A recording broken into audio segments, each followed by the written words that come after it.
నమస్తే. బీసీ రిజర్వేషన్ల గురించి ఒకవైపు చర్చ జరుగుతుంటే మా సంచార జాతుల పరిస్థితి ఏంటని కూడా చాలామంది కూడా ఆ జాతికి సంబంధించిన వాళ్ళు కూడా వాళ్ళైతే మాత్రం వాళ్ళ సమస్యను బయటికి చెప్పే ప్రయత్నం చేస్తున్నారు. మనతో పాటు సంచార జాతుల రాష్ట్ర అధ్యక్షులు వీరన్న గారు ఉన్నారు. వారితో మాట్లాడదాం. వాళ్ళు ఎందుకు అభ్యంతరం వ్యక్తం చేస్తున్నారు రిజర్వేషన్ల పైన, అలాగే వాళ్ళ జాతికి దక్కాల్సిన ప్రయోజనాలు ఏంటి, హక్కులు ఏంటో తెలుసుకుందాం.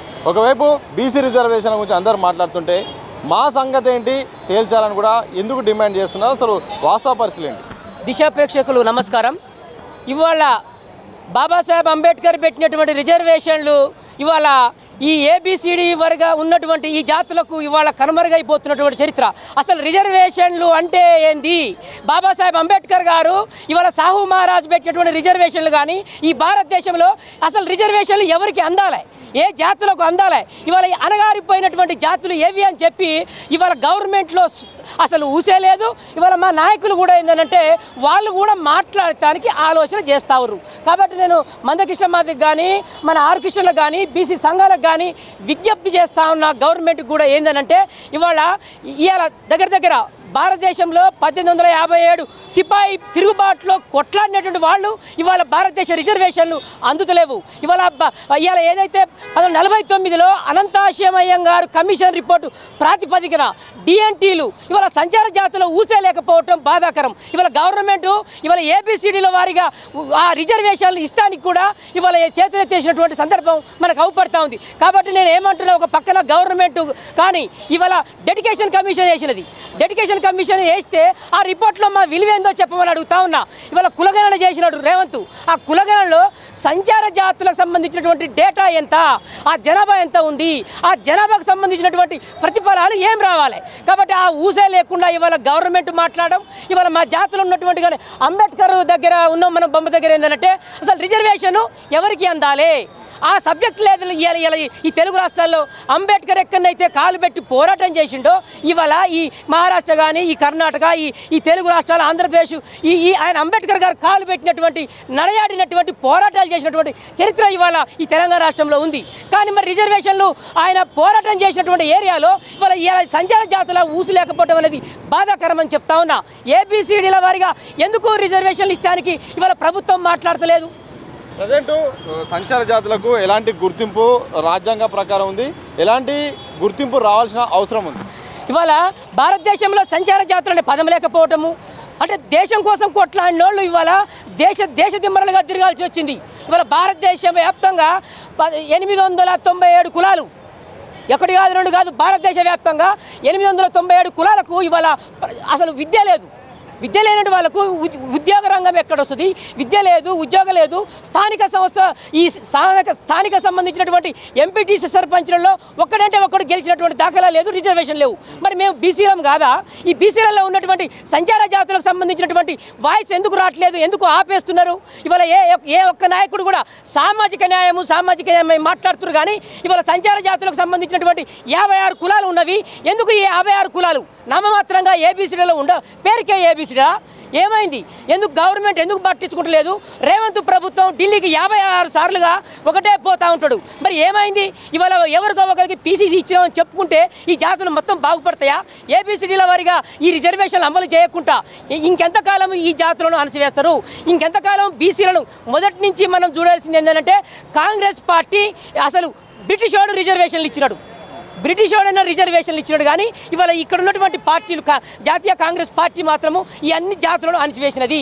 బీసీలను అణచివేసే పార్టీ ఏదైనా ఉందంటే కాంగ్రెసే మనకు అవుపడతా ఉంది. కాబట్టి నేనేం చెప్తున్నా, ఏబిసిడీల వారిగా రిజర్వేషన్లు అమలు చేయాలి. ఏబిసిడీల వారిగా లేనంత కాలము ఇక్కడ ఇదంతా సమాజంలో అట్టుడికిపోతూ ఉంది. గంగిరెద్దుల జాతులు ఉన్నవి. ఇలా గంగిరెద్దు ఒక ఆడపిల్ల ఇంట్లో బ్రతకాలంటే పొద్దునట్టు 5 గంటలకే లేచి ఒక ఎద్దుని ముస్తాబు చేసుకొని బయటికి పోయి మేము పెగ్గింగ్ చేసుకోవాలి. గాడిదల పాలు అమ్ముకున్న బతావురు ఇలా బుడుబుడుకుల కులాలు ఏంది? ఈ కళాకారుల బిడ్డలు ఏంది? ఏమైంది? ఒక్క పైసా అంటే ఒక్క పైసా బడ్జెట్లో అరకొర నిధులు ఇవ్వరు. మరి ఏమైపోతున్నాం?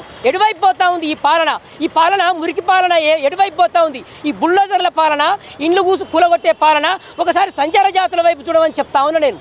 మొత్తంగా మరోవైపు సంచార జాతుల విషయంలో కొన్ని కులాల పేర్లను ఇప్పటికీ ప్రభుత్వం రిజర్వేషన్ పక్క పెడితే సామాజికంగా కూడా బూతుల్లాగా వాడాల్సిన పరిస్థితి వస్తుంది. రాజకీయ నాయకులు లాంటి ప్రముఖులు కూడా అలా దాన్ని ఒక బూతులాగా మాట్లాడే పద్ధతిని చూస్తుంటే ఏమనిపిస్తుంది?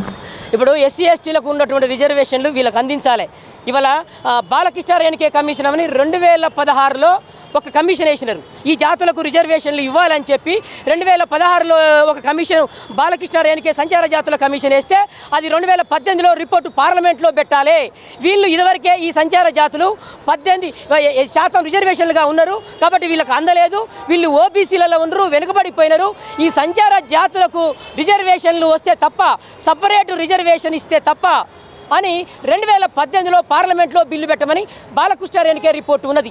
ఆ బాలకృష్ణారెడ్డి రిపోర్టును పక్కన పెట్టి ఓబీసీ వర్గీకరణ పేరుతోని ఇవాళ జస్టిస్ రోహిణి కమిషన్ వేసినారు. కానీ ఆ రోహిణి కమిషన్ రిపోర్టు 14 సార్లు మోడీ గారు పొడిగించినదే తప్ప జస్టిస్ రోహిణి కమిషన్ రిపోర్టును చెత్తపుట్టలో పడేసినారు.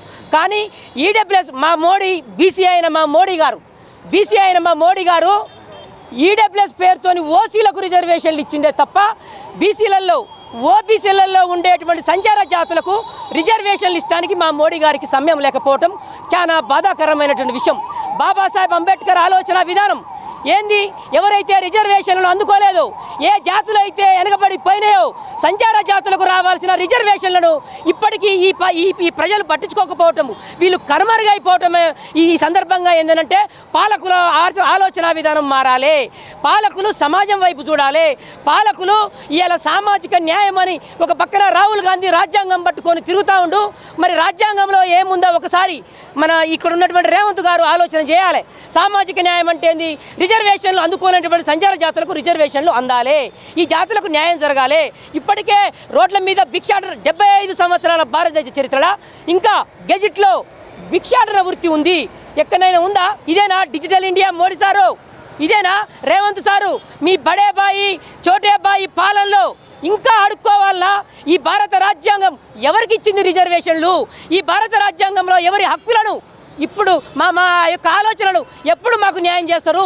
కాబట్టి ఎస్సీ ఎస్టీ బీసీలలో ఉన్నటువంటి సంచార జాతులకు ఏబిసిడి వారిగా రిజర్వేషన్లు అయితే తప్ప ఎంపీటీసీలుగా సర్పంచ్లుగా మొన్న ఎలక్షన్ కమిటీ ప్రకటించినటువంటి రిజర్వేషన్లలో ఒక్కటంటే ఒక్క సీటు లేదు. సంచార జాతులకు 56 కులాలకు, బీసీఏలో ఉన్నటువంటి 83 కులాలకు, బీసీఏలో 83 కులాలు ఉన్నవి, ఒక్కడికి రిజర్వేషన్ ఇవ్వలేదు. మరి మేము మనుషులం కాదా? ఈ బీసీలలో మా వాటా వినపడొద్దా? ఎవరు ఇటు చూడాలి? ఎప్పుడు చూస్తారు? ఈ బీసీల వైపు చూడమని చెప్తా ఉన్నా. ఓ నాయకులారా, సంచార జాతులు అన్నటువంటి ఏబీసీలలో ఉన్నారు, వీళ్ళు ఎస్సీ ఎస్టీ బీసీ మైనార్టీలలో ఉన్నారు.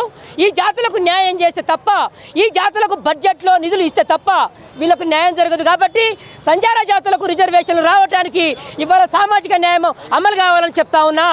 ఇది సంచార జాతులకు న్యాయం చేయాలి. కేంద్ర రాష్ట్ర ప్రభుత్వాలు కూడా ఏబిసిడి రిజర్వేషన్లను కేటగిరీగా ఉపయోగించి కూడా మాకు న్యాయం చేయాలి.